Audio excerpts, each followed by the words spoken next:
Aqui estou de novo com vocês, meus queridos amigos e irmãos, dando-lhes as boas-vindas à nossa programação. Quero introduzir-te nosso Ministério de Ensino. O propósito deste ministério é apresentar perfeito em Cristo Jesus a todo crente. A Bíblia diz que com uma só oferta, Ele nos fez perfeito para sempre. O apóstolo Paulo, entendendo isso, seu propósito era apresentar perfeito em Cristo Jesus a todos os crentes que ele estava em contato, assim levando-lhes a uma segurança espiritual, uma segurança de salvação. Na semana passada estive falando contigo o tema que, da mesma maneira que o primeiro Adão nos constituiu pecadores, da mesma maneira ele nos constituiu justo, o último Adão, que é Jesus Cristo. Nesta ocasião temos um tema bem interessante. O tema é: por quem morreu Cristo? Te convido a passar ao estúdio desta ocasião. Como lhes mencionei, o tema desta ocasião é: por quem Cristo morreu?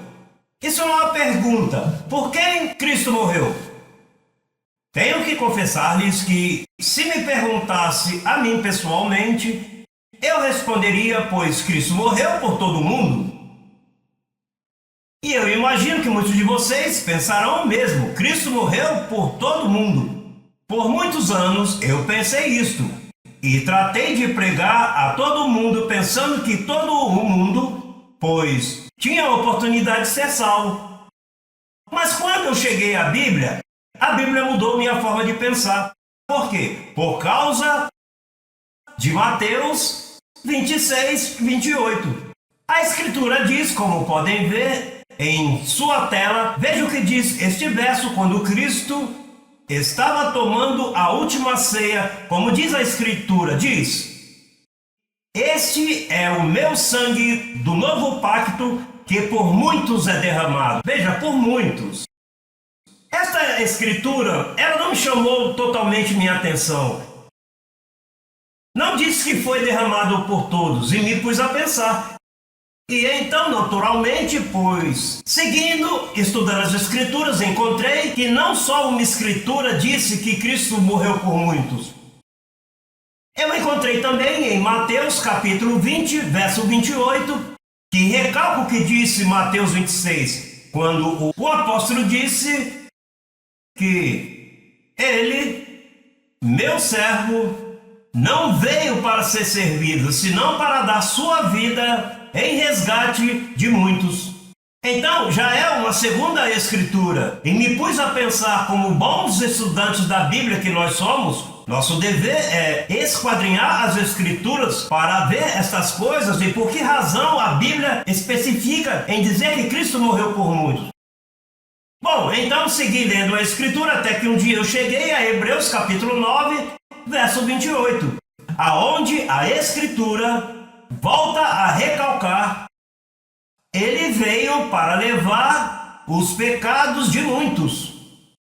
Então, meus queridos irmãos, essas escrituras começaram a levar-me ao estudo das escrituras e a buscar as evidências bíblicas, porque eu pensava que Jesus Cristo havia morrido por todos os homens. Mas então, por exemplo, quando fala do sangue do pacto, que esse sangue é derramado por muitos. E por que não derramou sangue por todos os homens? Disse que meu servo irá a justificar a muitos. Me chamou a atenção e segui com o estudo das Escrituras. Diz em Hebreus capítulo 2, verso 10, que ele veio a levar muitos filhos à glória. Veja que já de antemão, predestinadamente, já estava estabelecido que ele ia levar muitos filhos à glória. Então, o término, os muitos. Mantenha isso em sua tela imaginária. O término, os muitos, é um término que a Escritura a respalda até agora com 4 versos bíblicos. Mas o que mais me chamou a atenção, quando fui a Romanos capítulo 5, verso 15 ao 19, quando descobri que o pecado de Adão não constituiu a todos os homens pecadores, senão aos muitos. Ele constituiu pecadores. Então isso me pôs a pensar. E, meu Deus, por que Adão não constituiu a todos os homens pecadores? Isso me levou a pensar na segunda parte deste estudo. Porque se ele morreu pelos muitos, e o restante? O que ocorre com os outros? Disso vamos falar na segunda parte. Mas antes de ir a essa segunda parte, vamos ver que já no Velho Testamento Isaías não sabia. Isaías, já desde o Velho Testamento, vinha dizendo em Isaías 53, verso 11, que escreve a Escritura dizendo: meu servo, por seu conhecimento, justificará a muitos. Então, eu já havia me rendido. Então, minha lógica, minha teoria, minha filosofia, minhas terminologias que antes eu como pregador, como evangelista pus, ao não entender isto, meu evangelismo então era um evangelismo coxo, um evangelismo defeituoso. Porque um evangelista que não conhece que Cristo morreu por muitos, pois já sua pregação pode ir incorretamente quanto ao propósito de Deus para nós pregar a palavra, especialmente para aqueles que cremos que podemos ganhar e trazer almas para Jesus Cristo. É muito efetivo saber já que Cristo não morreu por todos, senão que Cristo morreu pelos muitos. Eu entendo que tem que haver uma obediência de nossa parte, tem que haver uma submissão, tem que haver humildade para você e eu dizer: Pai, eu pensava que você havia morrido por todos. A palavra, diga comigo, a palavra estabelece que Cristo morreu por muitos. Número 1, derramou sangue por muitos, justificará a muitos, veio a buscar o que se havia perdido. Não todos, diz que ele veio a buscar e a salvar os que se havia perdido, indicando que nem todos se perdeu, foi o que se havia perdido.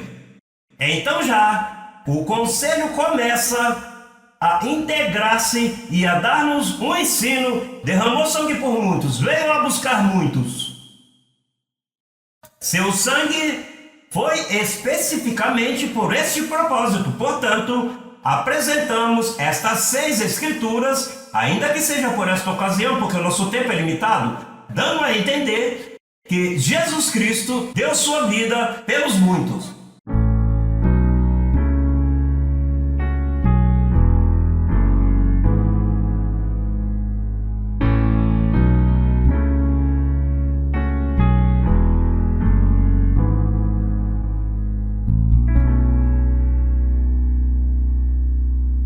Conheça a ciência de Deus para tratar com o ser humano. www.institutoeducacionaljlm.com.br